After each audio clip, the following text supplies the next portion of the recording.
George H.W. Bush and his wife, Barbara, took part in the pregame coin toss at the Super Bowl on Sunday night, less than a week after the former president was released from hospital. The former first couple got a huge ovation, including applause from coaches and players from both teams, when they came onto the field slowly with Barbara in a golf cart and the 92-year-old former president being pushed in a wheelchair next to her.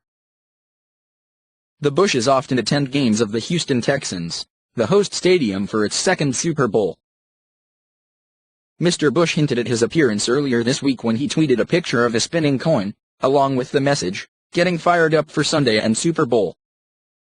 The nation's 41st president was released last Monday from Houston Methodist Hospital, where he received treatment for pneumonia for more than 2 weeks. Mr. Bush's appearance was hailed on social media, where it was also noted that Vice President Mike Pence, who was at the game, was met with boos when he appeared on the big screen.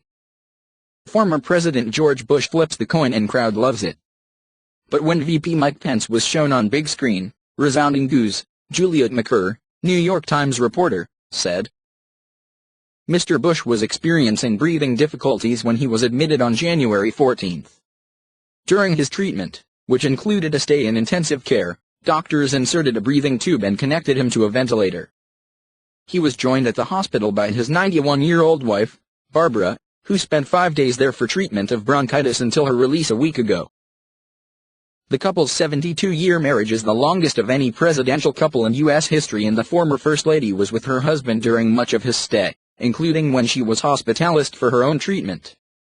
They were essentially therapy for each other, Dr. Clint Doerr, one of the physicians treating Mr. Bush, said last week.